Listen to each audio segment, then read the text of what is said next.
ایسا محسوس ہونے لگا ہے کہ وہ خاص لمحہ بالکل قریب آ پہنچا ہے جب مخصوص طاقتور عہدیدار فیصلہ کن راؤنڈ کے لیے سرخ بٹن دبانے کے لیے تیار بیٹھے ملتے ہیں۔ سابق وزیر اعظم عمران خان 1 سال سے زائد عرصے سے اپنا اصل دشمن تلاش کرتے پھر رہے ہیں، اور اس دوران انہوں نے اندرون ملک اور بیرون ملک ہر اس کونے کی طرف اشارہ کیا ہے جس کے بارے میں ان کو شک تھا کہ ہو نہ ہو ان کا ازلی دشمن یہیں کہیں گھات لگائے بیٹھا ہے، اور اس نے تحریک انصاف کی اچھی بھلی چلتی حکومت کو اکھاڑ پھینکنے میں بظاہر سامنے موجود سیاسی مخالفین کی مدد کی ہے۔ عمران خان ابھی تک خوش قسمت ہے کہ ان کو مشکل اور اذیت سے بھرپور تجربات حاصل کرنے کے لیے اپنے سابق پیشرو محترمہ بینظیر بھٹو اور نواز شریف کی طرح ابھی تک طویل اور بے ثمر انتظار کا سامنا نہیں کرنا پڑا، اور ملک کے عوام کی اکثریت ان کے ساتھ کھڑی ہے۔ عمران خان جو اقتدار کے آخری دنوں میں اتنے ہی بے بس اور لاچار تھے جتنے آج شہباز شریف نظر آتے ہیں، اور ہمیشہ کی طرح ملٹری اسٹیبلشمنٹ اتنی ہی طاقتور اس وقت بھی تھی جتنی عمران خان اور لائن کے پار کھڑے دوسرے سیاستدانوں کو نظر آتی ہے۔ ہمارے سیاسی تجزیہ کار عجلت اور بعض اوقات غصے میں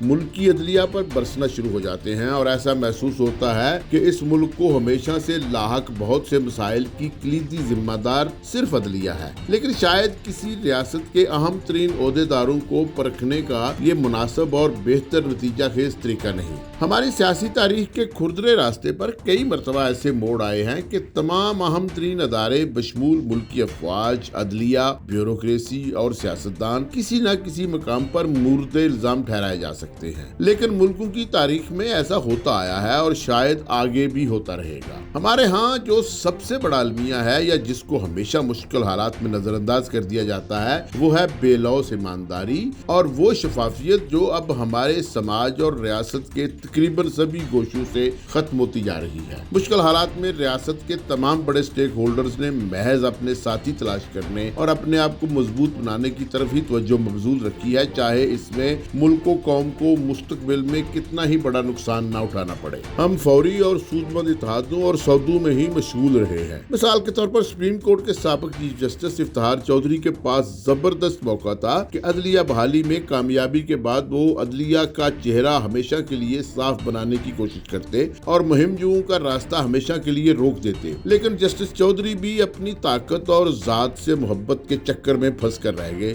اور وہ عدلیہ جو عوامی قبولیت کے ساتھ ساتھ اختیار حاصل کر چکی تھی وہ اپنے چہرے کو صاف کرنے میں ناکام رہی۔ اور پھر ہم نے دیکھا کہ ان کے فوری بعد جسٹس ثاقب نثار جیسے کردار طاقت میں آئے اور عدلیہ بحالی کی تمام محنت پر پانی پھیر کر چلتے بنے۔ اب ہمارے پاس عدلیہ پر ہنسنے کے لیے وہ محض ایک کردار ہے، اس سے زیادہ کچھ نہیں۔ اس سے ملتی جلتی حیثیت جسٹس ڈوگر کی بھی تھی، اور ان کو بھی ایسے ہی یاد رکھا جائے گا۔ وہ کہتے ہیں نا، زندگی اور حالات ہر شخص کو ایک ایسا موقع ضرور دیتے ہیں جب وہ اگر مکمل ذہنی صحت اور قوت کو بروئے کار لا کر بہتر فیصلہ کرے تو بہت کچھ بدل سکتا ہے۔ ایسے ہی مواقع جنرل مشرف مرحوم کو بھی ملے، اور پاکستان میں شفاف حکمرانی اور احتساب کے نظام کو ممکن بنایا جا سکتا تھا، لیکن مرحوم بھی مکے ہی لہراتے رہے، اور ان کو سب سے زیادہ خطرہ ان کے ہی ادارے میں موجود ان کے مخالفین سے تھا جنہوں نے کم از کم 2 مواقع پر ان کی جان تقریباً لے لی تھی۔ وہ خوش قسمت تھے کہ ان خودکش حملوں سے بچ نکلے۔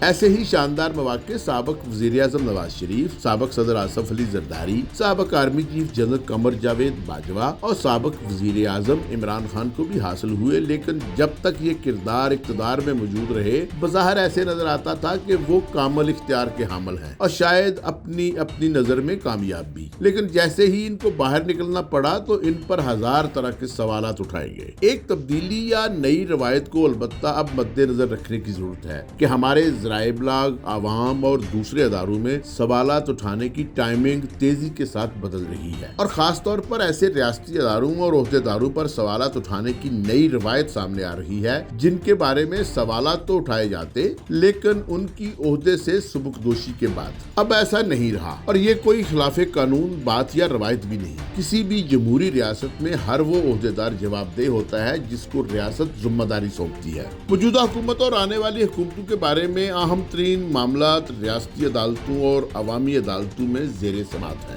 اور ایسے لگتا ہے کہ بڑے بڑے فیصلے سامنے آنے کو تیار بیٹھے ہیں۔ جہاں سیاستدانوں کی ساکھ داؤ پر لگی ہوئی ہے وہاں عدلیہ اور دوسرے ریاستی اداروں پر بھی تمام نظریں اور توجہ مرکوز ہے۔ ایسے میں جہاں برداشت اور تحمل کی ضرورت ہے وہاں ملک کے آئین اور